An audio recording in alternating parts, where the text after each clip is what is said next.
하나님의 말씀 창세기 1장 26절에서 28절의 말씀이 됩니다.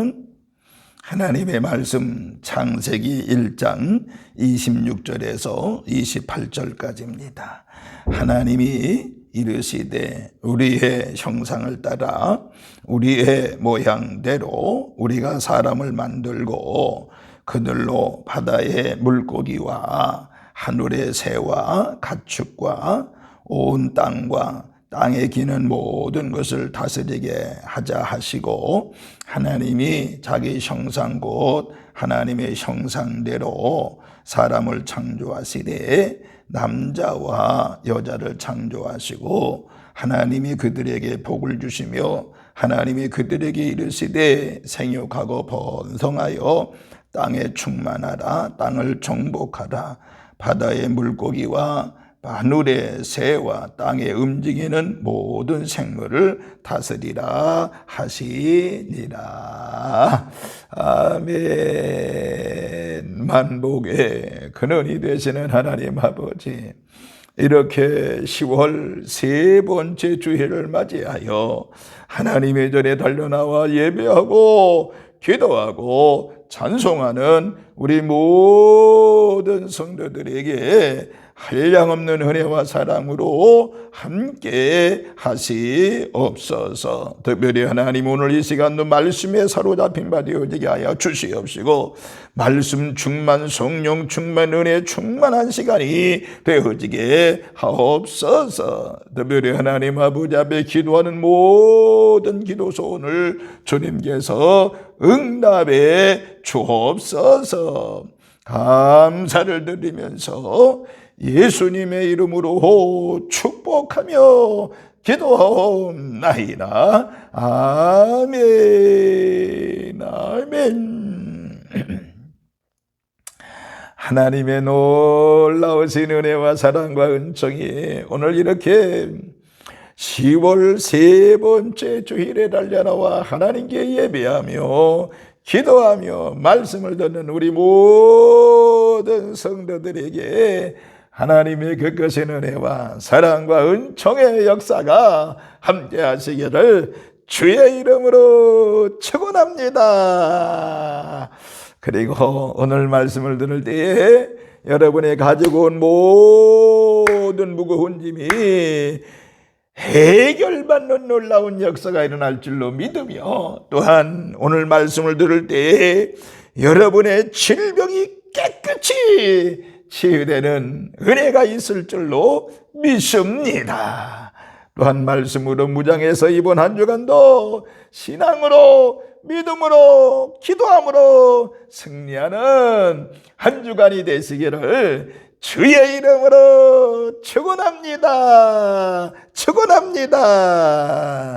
저는 오늘 이 본문 창세기 1장 26절에서 28절의 말씀을 중심으로 해서 인간을 향한 하나님의 비전이라고 하는 제목으로 같이 은혜를 나누고자 합니다. 우리 모든 인류를 향한, 모든 인간들을 향한 하나님의 비전, 하나님의 비전, 이 말씀을 같이 증언하고자 합니다. 은혜를 나누고자 합니다. 비전이라고 하는 것은 꿈과 이상을 가리키는 단어라고 볼 수 있습니다. 하나님께서는 자기 백성에게 비전을 허락해 주시지요. 그래서 하나님은 그 귀한 뜻을 우리 모든 하나님 백성들을 향해서 이루어 가시는 것을 알 수가 있습니다. 그런데 우리가 알아야 될 것은 바로 뭔가 하니, 하나님 자신도요 비전을 가지고 계시다는 사실을 알아야 됩니다. 특별히 우리 모든 인간을 향한 놀라운 비전을 갖고 계심을 우리가 믿어야 됩니다. 그 비전 중에서 특별히 창세기 1장에 나타나 있는 하나님의 비전을 함께 나눠보면서 은혜를 나누고자 합니다. 그렇다고 하면 우리 인간을 향한 하나님의 비전 무엇일까요? 우리 온 인류를 향한 하나님의 비전은 무엇일까요? 간단하게 세 가지 말씀을 드리면서 은혜를 나누겠는데, 첫 번째는요, 우리 모든 인류를 향한, 우리 인간들을 향한 하나님의 비전은요, 사람을 자기 형상으로 만드는 것이었습니다. 태초에도 마찬가지, 지금도 마찬가지. 하나님의 비전은 사람을 자기 형상대로 만드는 것이었습니다. 오늘 본문 26절에 보면 하나님이 이르시되 우리의 형상을 따라 우리의 모양대로 우리가 사람을 만들고 라고 말씀했습니다. 그러니까 천지 창조를 하신 이후에 하나님께서 자기의 형상을 따라 우리 인간들을 만드셨다라고 하는 것입니다. 이 인간을 자기의 형상대로 만드심이 그의 비전이었음을 알 수가 있지요. 그런데 최초의 인간이 범죄함으로 말미암아서 그 아름다움에서 떨어진 것을 알 수 있습니다. 그렇지만은 하나님의 비전은 중단되지 않았던 것을 알 수가 있습니다. 왜? 하나님께서는 독생자를 이 땅에 보내주셨고 지금도 성령으로 그 일을 계속적으로 행하고 계시다라고 하는 것입니다. 태초에 인간을 창조하실 때는 하나님의 형상을 따라 창조했지만은 오늘날의 비전은 바로 뭐라고요? 그 하나님의 형상을 반드시 오늘날도 이루어 가신다라고 하는 것입니다. 그래서 로마서 8장 29절에 하나님이 미리 아신 자들을 또한 그 아들의 형상을 본받기 위하여 미리 정하였으니 라고 말씀을 하고 있습니다.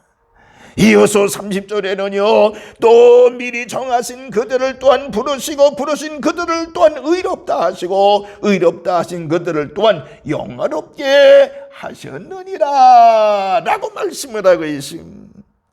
그리고 바울도 갈라디아서 교인들에게 갈라디아서 4장 19절에 나의 자녀들아 너희 속에 그리스도의 형상을 이루기까지 다시 너희를 위하여 해산하는 수고를 하노니 라고 말씀을 하고 있습니다. 이렇게 자기 형상으로 만들어서 그 인간들로 하여금 바다의 물고기와 하늘의 새와 가축과 온 땅과 땅에 기는 모든 것을 다스리게 하자라고 말씀을 하고 있지요. 여러분, 우리가 하나님의 형상을 따라 지음받은 것은 바로 왜요? 하나님의 비전인 동시에 우리 온 인간들은 모든 것을 다스리며 살라고 하신 것이었습니다. 그러므로 저와 여러분, 나는 하나님의 형상을 따라 지음을 받았다라고 하는 자부심과 긍지를 가져야 되는 것입니다. 왜 하나님이 우리 인간들을 자기의 형상대로 만드셨는가를 분명히 알아야 되는 것이며, 하나님의 형상을 따라 지음받은 우리들 자부심과 긍지를 가지고 하나님의 비전을 이루어내는 저와 여러분이 되어지시기를 주의 이름으로 축원합니다. 두 번째는 인간을 향한 하나님의 비전은 뭐냐? 생육하고 번성하여 땅에 충만한 것이었습니다. 생육하고 번성하여 땅에 충만한 것이 하나님이 우리 인간들을 향한 비전이었다라고 하는 것입니다.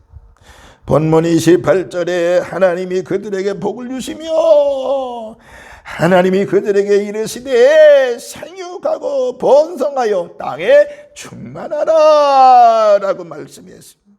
하나님은 사람을 자기의 형상으로 만들었을 뿐만 아니라 이 빛난 하나님의 자녀들로 세상에 가득 가득하게 하는 것이 하나님의 소원 비전이었다라고 하는 것입니다. 이 역시 하나님의 아담의 범죄로 좌절하지 되지 않고 지금도 예수 그리스도 안에서 하나님의 비전이 계속 되어지고 있다라고 하는 것입니다.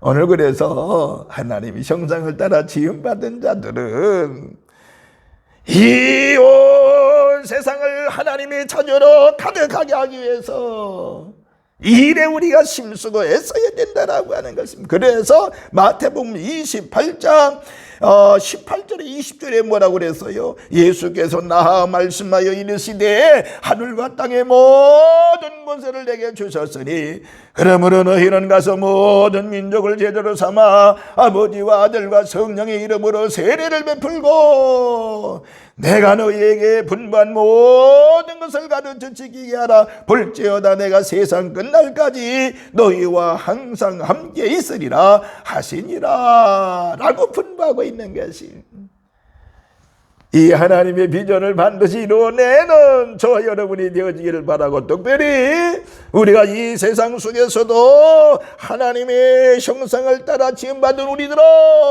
하나님의 비전처럼 생육하고 번성하는 일에 앞장을 서야 되는 것입니다. 이 엄청난 꿈은요, 하나님이 천지 창조하시면서 인간을 만들어서 남녀를 만들어 놓으셨지요.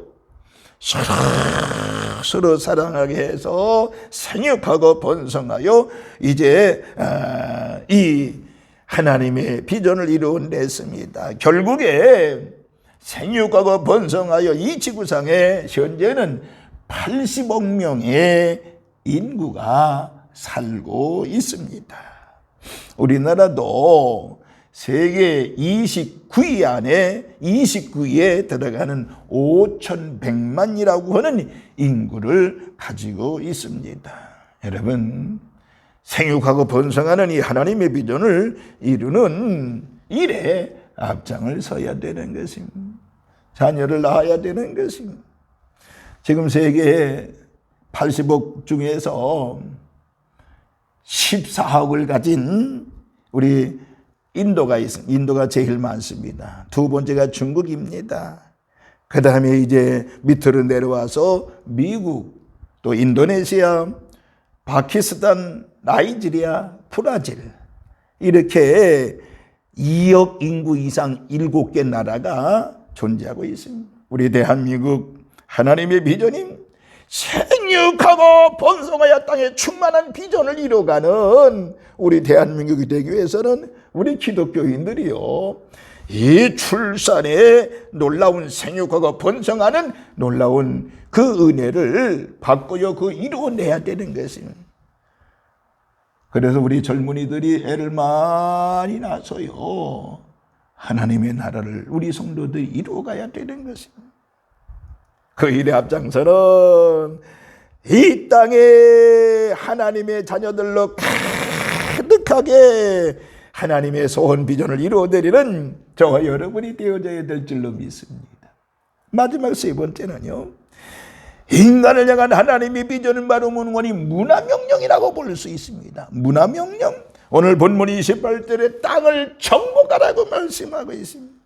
이 구절을 학자들은 문화명령의 중요한 근거로 보고 있습니다. 그런데 땅을 정복하라고 하는 명령 속에는요, 아직 땅이 정복되지 않은 상태에 있고 정복해야 될 필요성이 있다라고 하는 그런 의미가 암시되어 있다고 볼 수 있습니다. 가령 에덴 동산이 아니라 온 세계를 모든 낙원으로 하나님의 나라로 만들라고 하는 말씀인 것입니다. 이 문화적인 명령은 이 땅을 문명적으로 아름답게 하는 데서 그 달성이 있겠지만은, 또 다른 면은 우리가 늘 기도하듯 뜻이 하늘에서 이루어진 것 같이 땅에서도 이루어지다라고 하는 기도에서 찾아볼 수가 있는 것입니다. 그러니까 이것은 바로 뭐냐, 이 세상에서 사단의 역사를 완전히 추방시키는 것이라고 말할 수가 있는 것입니다. 이 세상에서 어둠의 권세를 물리치는 것을 이야기하는 것입니다. 여러분 지금 세상이 얼마나 추하죠? 얼마나 추합니까? 전쟁이 났으면 우크라이나 전쟁이 금방 끝날 줄 아는데 지금 몇 해가 됐잖아요. 지난주간에 하마스가 이스라엘을 공격해서 많은 사람들을 죽였습니다. 축제는 그곳에 그냥 수천 발의 포탄을 내서 많은 살상을 이뤘습니다. 아주 나쁜 사람들입니다. 평화롭게 축제하는 그곳에 포탄을 내서 얼마나 무섭습니까? 나쁜 사람들입니다. 왜 무고한 생명을 죽입니까? 그래서 결국에 이스라엘도 그들을 향해서, 그 못된 사람들을 향해서 포격을 가했던 것을 알 수가 있어요. 북한이 남한을 정복하려고 하는 이 술수, 그래서 이제 한국의 주체사상을 가진 사람들을 통해서 전복시키려고 하는 그 못된 시도, 안 됩니다. 얼마나 세상이 추합니까? 그리고 영적으로 얼마나 악의 세력이 많이 활동을 하고 있습니까? 전 세계적으로 할레인 축제인가 그런 거 못된 것이 아닙니까? 우리나라에도 할레인 축제인가 있죠. 이태원 참사 벌어진 것도 그런 이유에서 하나 이루어진 거 아니겠습니까? 이러한 모든 것을 이기는 것은 하나님의 나라가 이 땅에 이루어지는 길밖에는 없습니다. 우리가 그래서 전도하여 예수 믿고 거듭나게 하는 일입니다. 민족 복음만을 이루는 길밖에 없다라고 하는 것입니다. 이 땅에서 사단의 세력을 완전히 물리쳐야 되는 것입니다. 다시 한번 대한민국에서 영적 부흥운동이 일어나야 되는 것입니다. 북한식 공산주의냐 아니면 자유민주주의냐 싸워서는 안 됩니다. 오로지 하나님의 말씀으로 이 나라를 지켜야 되고 복음의 놀라운 능력으로 자유통일을 이루어야 되는 것입니다. 이 세상 문화를 변혁시키는 진정한 문화혁명은 영적 운동밖에 없는 것입니다. 뭐라고요? 기도운동입니다. 성령운동입니다. 말씀운동입니다. 그리고 전도운동이라고 말할 수가 있는 것입니다. 우리 모두 영적 부흥운동에 우리는 앞장을 서야 됩니다. 내 교회부터 가정에서, 직장에서, 사업장에서 이 영적 부흥운동을 일으켜야 되는 것입니다. 그래서 문화혁명을 반드시 이루는 것이 하나님의 비전인 것을 깨달으시면서 하나님의 은혜와 은총 가운데 문화혁명의 앞장서는, 복음으로 변화시키는 일에 앞장서는, 영적 부흥운동의 앞장서는 우리 산돌의 모든 식구들 되시기를 주님의 이름으로 축원합니다. 할렐루야. 걸어가신 하나님 아버지, 저희들 모두가 다 우리 인간을 향한 하나님의 비전을 이루어드리는 저희들 되어지게 하여 주옵소서. 하나님의 형상 따라 지음받은 저희들 하나님의 형상을 이 땅의 많은 사람들에게 남길 수 있게 하여 주시옵시고, 하나님의 비전에 생육하고 번성하여 땅을 정복하는 역사가 있게 하여 주시옵시고, 인간을 향한 비전 문화혁명이라고 그랬는데 주여 예수 그리스도의 밝은 빛을 온 세상에 남기는 저희들이 되어지게 하여 주옵소서. 특별히 하나님이여, 이 문화혁명은 영적 부흥운동이 일어나야 가능하다고 말씀했습니다. 영적 부흥운동, 기도운동, 전도운동, 말씀운동, 성령운동에 앞장설 수 있는 저희들이 되어지게 하여 주옵소서. 하나님의 놀라우신 은혜와 사랑과 은총이 넘칠 줄로 믿습니다. 우리를 죄악에서 구원하신 예수님의 이름으로 축복하며 기도하옵나이다. 아멘, 아멘.